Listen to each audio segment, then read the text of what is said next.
The distress beacon had been silent for 3 cycles. Commander Zethra of the Galactic Rescue Corps stood at the viewport of his ship, mandibles clicking in agitation as they approached the wreckage of the colony transport.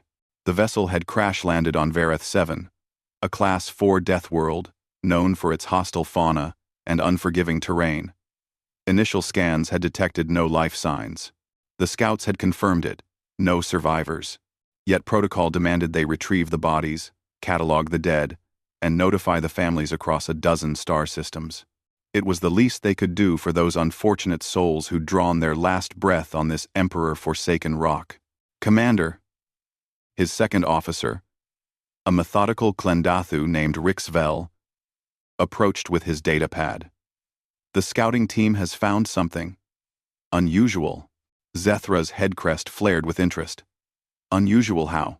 They're requesting you come planetside immediately, they say. Rixvel's antennae twitched nervously, a sign of deep confusion in his species. They say there's a survivor, a human. Impossible. The scans detected nothing, Commander. And yet, she's there, alive, and apparently, sitting. The landing party descended through Vareth 7's toxic atmosphere in full environmental suits, weapons primed. The planet's twin suns cast harsh purple light across a landscape of twisted trees and crystalline rock formations. In the distance, the skeletal remains of the transport vessel jutted from the earth like the ribs of some ancient beast. The scout who'd made first contact, a young Vexti named Cora, led them through the wreckage field. Bodies lay scattered among the debris passengers who hadn't survived the initial impact. Zethra offered a moment of respectful silence as they passed. Just ahead, Commander, Cora whispered, her voice trembling slightly through the comm. Beyond that ridge, they crested the small hill, and Zethra's breath caught in his thorax. There, in a small clearing surrounded by the wreckage, sat a human woman. Lyra Hale sat cross-legged on a flat rock, her back straight, her eyes closed as if in meditation. Her clothing was torn and stained with blood, some of it likely her own, but her face remained serene, almost peaceful. What stopped Zethra's hearts wasn't the human's miraculous survival. It was the creature's sleeping on her shoulders. On her right shoulder, curled into a tight ball of striped fur and claws, was a Vareth panther cub. Tovik Zethra could see the natural markings that identified it as male, breathed steadily, completely at ease. On her left shoulder, another cub, smaller and spotted, slept just as soundly. These were apex predators, creatures that had torn apart 3 members of a previous expedition team, creatures that hunted in coordinated packs and showed no mercy. Yet here they slept, draped across a human like domesticated pets. By the first star, Rixvel breathed. How is this possible? Zethra raised his hand for silence and slowly approached. His suit's translator crackled to life as he prepared to speak. But before he could, the human's eyes opened. They were brown. Those eyes, warm and deep, holding an exhaustion that spoke of survival against impossible odds. Lyra Hale looked at the rescue team with no surprise, as if she'd been expecting them.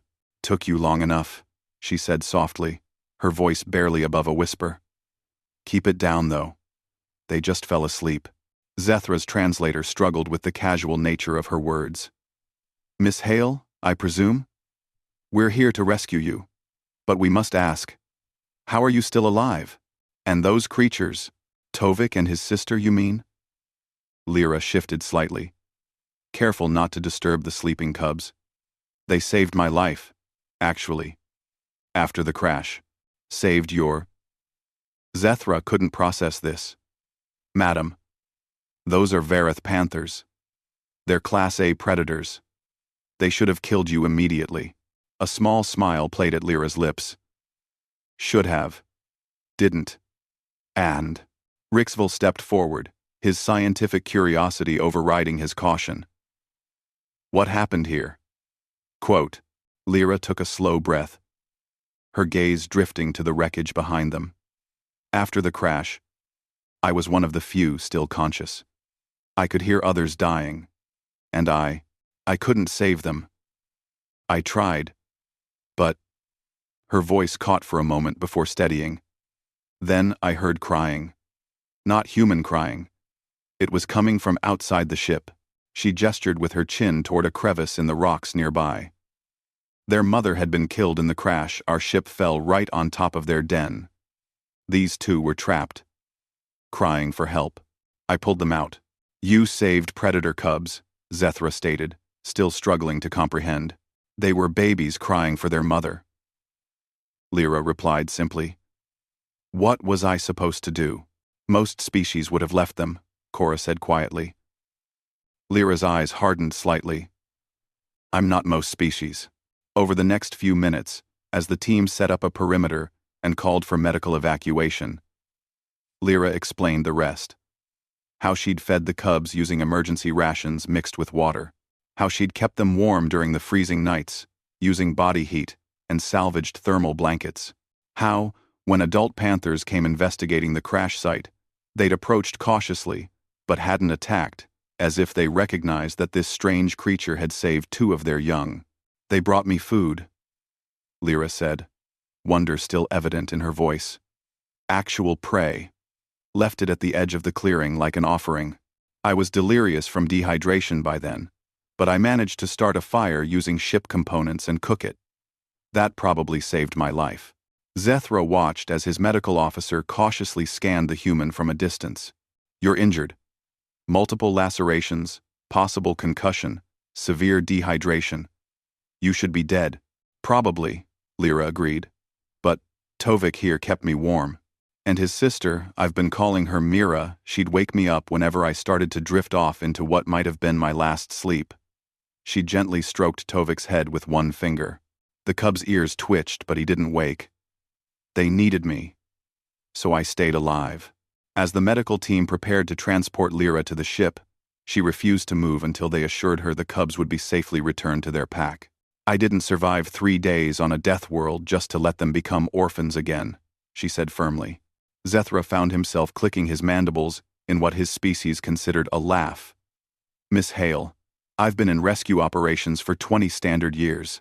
I've seen soldiers, trained survivors, people with every advantage fail to last a single night on worlds like this.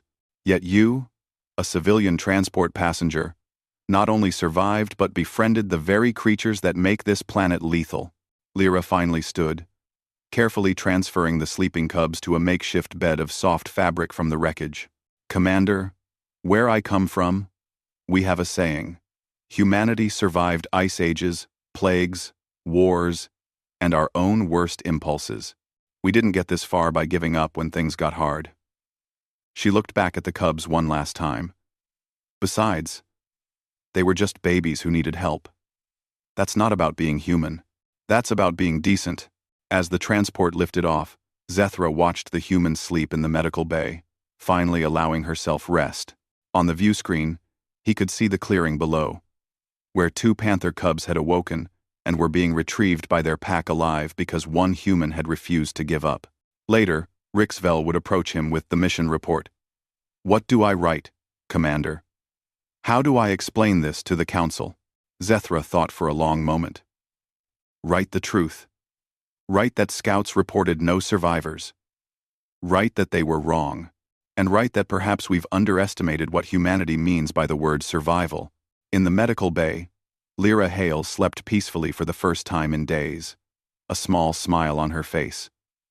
On a death world below, 2 cubs lived because one human had seen them, not as monsters, but as children. And across the galaxy, word would spread of the human who had turned predators into guardians. It was, after all, such a very human thing to do.